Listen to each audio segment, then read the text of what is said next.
여러분 안녕하십니까? 뉴스투데이 강원입니다. 폐교 위기로 몰렸던 강원도 직업계고등학교가 살아나고 있습니다. 강원도 교육청이 추진 중인 직업계고 개편 작업의 성과인지 주목됩니다. 이재규 기자가 취재했습니다. 태백기계공고는 지난해 80명의 신입생을 모집하려 했지만 지원자가 28명에 불과했습니다. 올해는 사정이 달랐습니다. 48명 모집에 60명이 지원했습니다.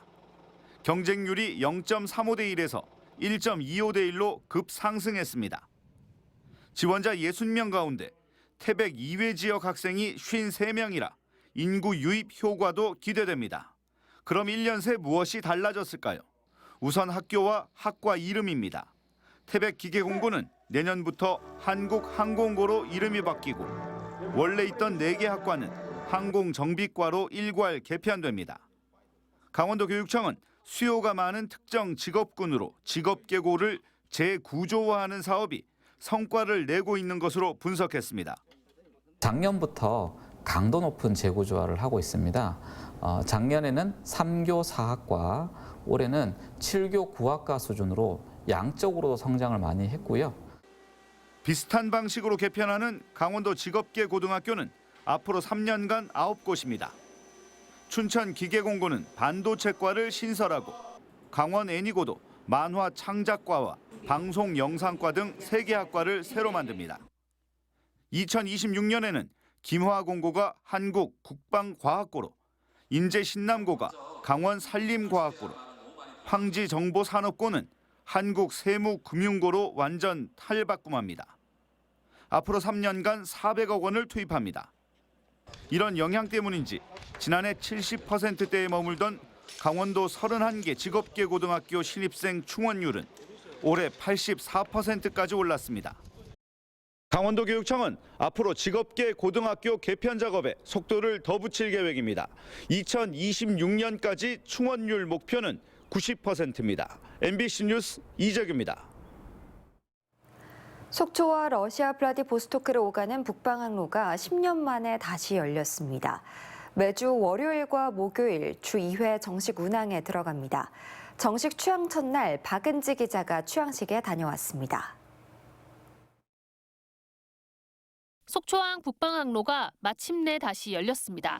세 차례 시범 운항을 마친 운항선사는 속초 러시아 블라디보스토크 노선을 정식으로 취항했습니다. 2014년 6월 스테나 대하라인이 철수한 지 햇수로 정확히 10년 만인데 속초항을 출발해 극동 러시아에 도달하면 중앙아시아, 유라시아까지 기차편을 타고 다시 오갈 수 있게 됐습니다. 매주 월요일과 목요일 주 2회 속초항에서 러시아 블라디보스토크로 출발합니다. 강원특별자치도가 앞으로는 글로벌 국제화 시대를 이끌어가는 선도 자치도를 꿈꾸는 걸로 알고 있습니다. 오늘 행사를 기점으로 해서 대한민국 최북단에 있는 우리 속초시가 중심이 돼서 16,000톤급 카페리 오리엔탈 펄 6호는 승선원 600명과 컨테이너 150개, 자동차 350대를 수송할 수 있는 규모인데 VIP 객실 8곳을 포함해 1등석부터 넓은 마루 객실까지 등급별 객실이 배치됐고 매점과 레스토랑도 마련됐습니다. 준비 기간이 짧다 보니 면세점 등의 시설은 아직 준비가 덜 끝났습니다. 여객 운임은 왕복 기준 최저 90만 원에서 350만 원까지 책정됐는데 내년 2월까지는 취항 기념 할인이 제공됩니다. 속초항 북방항로는 우선 여객 부문 먼저 취항하고 보안구역 지정 등 후속 준비를 마치고 연말이나 내년 초쯤 화물 운송도 시작할 계획입니다. 당장은 러시아 우크라이나 전쟁으로 하늘길이 막혀 여객 수요가 넘치고 있지만 장기적으로 봤을 때는 항로의 안정적인 운영을 위해 화물 운송이 중요합니다. 선사 측은 파트너사인 물류 전문 기업의 네트워크를 활용해 화물을 확보하고 나아가 속초항을 물류 거점으로 조성해 중앙아시아, 러시아의 농축수산물, 국내 기업의 가공식품 등에 특화된 저온 유통 체계를 구축하겠다고 밝혔습니다. 북방항로의 콜드체인망을 최초로 구축하고 해당 물류망에 최적합한 컨테이너를 제작하는 등 추가 투자를 가감히 실행함으로써 동해 러시아 블라디보스토크 노선과 중복 경쟁 우려가 있기 때문에 10년 만에 다시 열린 속초항 북방 항로가 차별화된 여객 서비스와 안정적인 화물 확보를 달성해 안착할 수 있을지 관심이 모아지고 있습니다. MBC 뉴스 박은지입니다. 처우 개선과 고용 안정을 두고 강원대학교와 한국어 강사들의 갈등이 5년째 이어지고 있습니다. 법정 다툼까지 거치면서 강사들의 처우를 개선하라는 취지의 대법원 확정 판결이 나왔지만 한국어 강사들은 강원대의 태도가 바뀐 것이 없다며 목소리를 높이고 있습니다. 김도균 기자의 보도입니다. 아침 첫 강의가 시작하는 오전 9시. 강원대에서 유학생들에게 한국어를 가르치는 강사들이 대학 본부 앞에 모였습니다. 일주일째 10분 파업을 하면서 강사들의 열악한 처우 개선을 요구하고 있습니다. 진정성 있는 교섭 재개하라! 재개하라! 재개하라! 재개하라! 지난 2018년 강원대는 한국어 강사 4명을 해고했습니다. 수차례 재계약을 해오던 강사 4명의 재채용을 거부했습니다. 강원지방노동위원회는 이를 부당해고라고 인정했고 강원대는 이들을 복직시켰습니다. 하지만 중앙노동위원회에 재심을 청구했고 기각되자 행정소송까지 제기했습니다. 대법원은 2021년 수업 준비와 채점, 숙제검사 등 강의회 노동시간도 소정 근로시간으로 인정해야 한다는 판결을 확정했습니다. 강사들은 이를 반영해 15시간 미만의 초단시간 근로 형태를 개선하고 무기와 1년, 단기계약직으로 뒤죽박죽인 고용 형태를 무기계약직으로 통일하라고 요구하고 있습니다.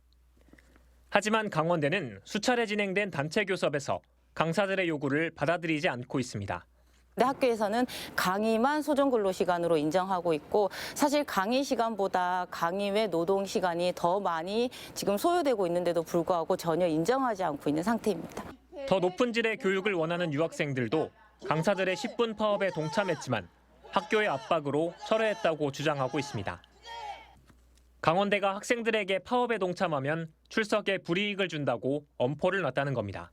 안타깝고 이거는 부당하고 생각했습니다. 그리고 이거는 선생님과 학생을 분리시키는 것 같아서 강사 파업으로 정상 수업이 어려우니 미리 낸 다음 학기 등록금을 돌려받으라는 안내, 학업을 제대로 마치지 못할까 걱정도 큽니다. 등록금을 반납한다고 그런 소식을 들었을 때는 진짜 마음이 불안해졌습니다. 많이 1년 동안만 한국에서 공부할 수 있는 비자거든요. 강원대학교는 현재 한국어 강사 노조와 대화하고 있고 협상 중인 사안이라면서 공식 입장이 없다고 밝혔습니다. MBC 뉴스 김도균입니다. 원주의 두 번째 노인복지관이죠. 보건 노인복지관이 괴간 넉 달 만에 지역 어르신들 사이에서 말 그대로 핫플로 떠오르고 있습니다. 이곳에 적용된 민관 협력 방식이 예산 부담은 줄이고 더 많은 시설을 운영할 수 있는 대안이 될지 주목됩니다. 권기만 기자가 취재했습니다. 모니터에 나온 시각을 두 팔로 시침과 분침을 움직여 표시해봅니다. 사람의 동작을 인식하는 기기를 활용해 자연스럽게 노인들의 신체 활동을 유도하는 프로그램입니다. 요즘 어딜 가나 볼 수 있는 키오스크 교육에도 관심이 높습니다. 사용법을 배우고 직접 결제까지 연습해봅니다. 실제 이 복지관은 식권 구입부터 프로그램 예약까지 모두 키오스크로 운영해 자연스럽게 익히도록 하고 있습니다. 처음에는 몰랐거든요. 근데 너무 직원들이 잘 가르쳐 주셔가지고 이제는 다 잘해. 이것도 잘하고 이것도 잘하고 너무 즐거워. 로비에서는 디지털 테이블 게임이 한창입니다. 아이들이 사용하는 게임기 사용법도 배우는데 어르신들에게는 손주들과 소통하는 또 하나의 창구가 됩니다. 세대 차이가 보통 나요. 말도 못하지요. 그러니까 많은 걸 배우고 있어요. 애들한테도 배우고 여기서도 배우고. 요리교실에서 제빵 기술을 배운 어르신들은 빵 봉사단을 만들어 활동하고 있습니다. 일반적인 노인복지관에서 쉽게 볼 수 있는 장구, 서예 교실과 헬스장은 기본, 당구장에 요가와 필라테스까지 운영됩니다. 2,000원에 정성스럽게 차려지는 점심도 복지관을 찾는 중요한 이유 중 하나입니다. 그 집에서 식사하는 것보다 여기 가서 여러 사람들이 어울려서 식사한다는 것은 잘 먹고 못 먹고가 문제가 아니라 더불어 산다는 게 얼마큼 좋아요. 그래서 항상 저는 감사하게 생각합니다. 이런. 현재 1,500명의 어르신들이 회원으로 가입했고 하루 평균 500여 명의 어르신들이 복지관을 찾아 프로그램에 참여하고 있습니다. 원주 북부권 어르신들을 대상으로 건립됐지만 원주 전역에서 타 지역 어르신들의 문의도 잇따르고 있습니다. 지난 6월 개관한 북원 노인종합복지관은 최신 시설과 다양한 프로그램으로 지역 어르신들에게 그야말로 핫플레이스로 자리매김하고 있습니다. 이 복지관은 민간단체가 후원금 30억을 모아 터를 확보하고 건물은 원주시 예산으로 지은 민관협력복지관입니다. 운영 방식도 민관협력형입니다. 시에서 기본적인 인건비를 지원하고 밥상 공동체와 자원봉사자들이 부족한 부분을 꾸려나갑니다. 내부 집기와 일부 시설은 지역 독지가들의 후원으로 마련되기도 했습니다. 원주시는 늘어나는 노인 인구에 대비해 무실동에 2026년 준공을 목표로 세 번째 노인복지관 건립을 추진하고 있습니다. 민관협력 모델이 부족한 노인복지관 증설에 대안이 될 수 있을지 주목됩니다. MBC 뉴스 권기만입니다. 수양강댐 피해지역 공동대책위원회가 각각의 정당을 찾아 수양강댐 주권 확보 법제화, 총선 공약 반영 건의문을 전달했습니다. 대책위는 민주당과 정의당, 국민의힘을 차례로 돌며 피해 지역 주민들을 위한 보상을 넘어 주변 지역이 수양강댐에 대한 법적, 제도적 권리를 보장받을 수 있도록 내년 총선 공약에 꼭 반영해 줄 것을 촉구했습니다. 각 정당들은 건의문을 총선 기획단 등에 전달해 공약화하겠다고 밝혔습니다. 설악산 오색 케이블카가 최초 계획 이후 41년 만에 마침내 첫 삽을 떴습니다. 강원특별자치도와 양양군은 서면 오색 케이블카 하부 정류장에서 한덕수 국무총리를 비롯해 300여 명이 참석한 가운데 착공식을 열었습니다. 설악산 오색 케이블카 설치 사업은 1982년 10월 최초 계획 위반 이후 찬반 양론을 거듭하다 2015년 국립공원 삭도 설치 시범 사업으로 선정돼 급물살을 탔습니다. 그러나 환경영향평가, 부동의와 행정심판 등 지체와 추진을 반복하다 41년 만에 드디어 첫 삽을 떴고 오는 2025년 말까지 1,172억 원을 들여 조성한 뒤 2026년부터 운영에 들어갑니다.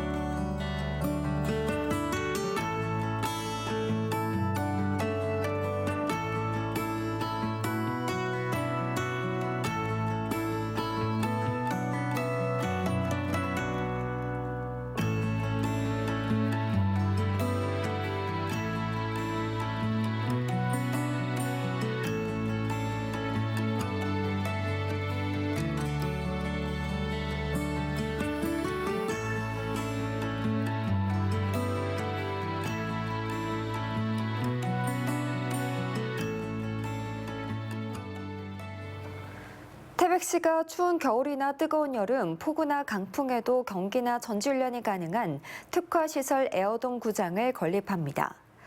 태백시는 내년 11월까지 125억 원을 들여 고원 4구장 일대에 14,600제곱미터 규모로 축구장과 연습용 트랙, 라커실 등을 갖춘 에어돔 구장을 건설하기로 했습니다.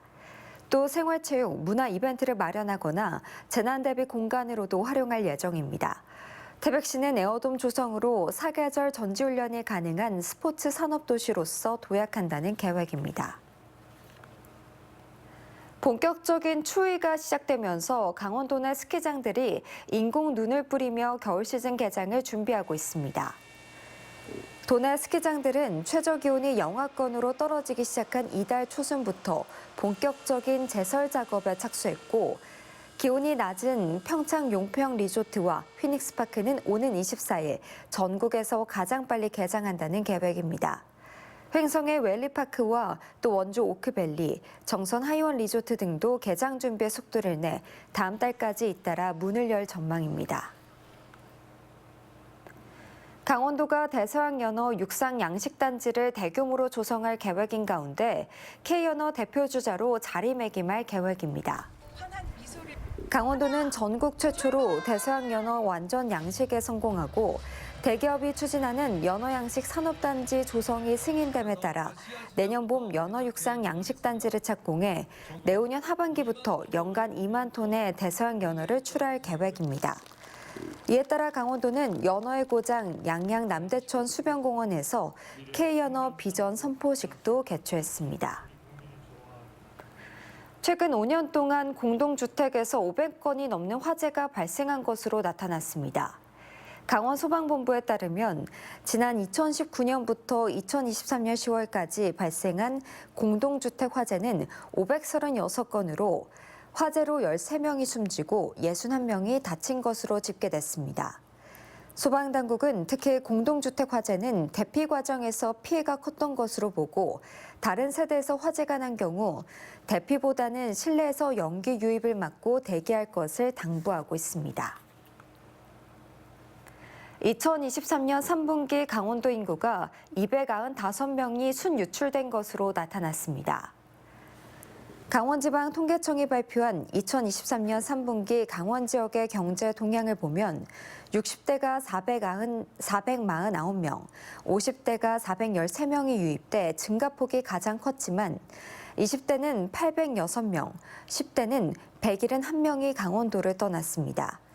시군별로는 철원과 속초가 150명, 강릉이 124명이 순유출됐고 원주는 576명, 춘천은 164명 유입 인구가 많았습니다.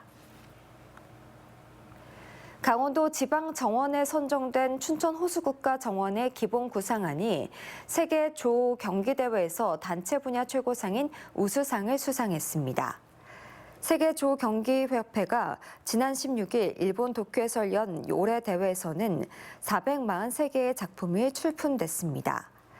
춘천 호수국가정원 기본 구상안은 천혜의 경관과 문화유산을 간직한 상중도에서 의암호 전반으로 호수정원을 확장해 나가는 구상으로 물의 도시 춘천의 문화와 역사를 담았습니다. 예금보험공사가 지난 2012년 3월에 파산한 도민저축은행의 파산 절차를 완료하고 피해 예금자들의 손해를 보전했다고 밝혔습니다. 강원도에 소재했던 도민저축은행은 지난 2011년 재무구조 악화와 대규모 예금 인출 사태로 영업 정지된 후 2012년 3월 파산했고 1,512명의 피해 예금자들이 발생했습니다. 예보는 도민저축은행의 파산 당시 자산 평가액인 191억 원의 3배 수준인 596억 원을 회수하고 예금이 5천만 원을 넘는 피해 예금자 1,512명의 손해액의 89%를 배당했다고 밝혔습니다. 양구군은 지역 농가에서 시래기 수확을 마무리하고 건조 작업을 시작했다고 밝혔습니다.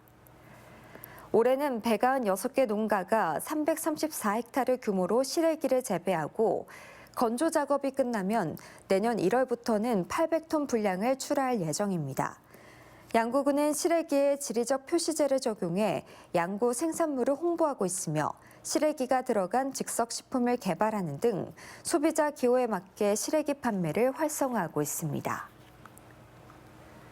홍천군이 내년에 유기질 비료를 지원받기 원하는 농가를 모집합니다. 지원 비료는 퇴비와 같은 부승 유기질 비료 2종류를 비롯해 혼합 유기질 등 모두 5가지입니다. 일반 유기질 비료는 20kg 한 포에 1,600원까지 지원하고 부승 유기질 비료는 등급에 따라 1,300원부터 1,600원까지 지원합니다. 읍면 행정복지센터를 통해 신청할 수 있고 물량 선정과 공급 협의회를 거쳐 내년 2월부터 공급합니다. 네, 이상으로 뉴스투데이 강원을 마칩니다. 시청해주신 여러분 고맙습니다.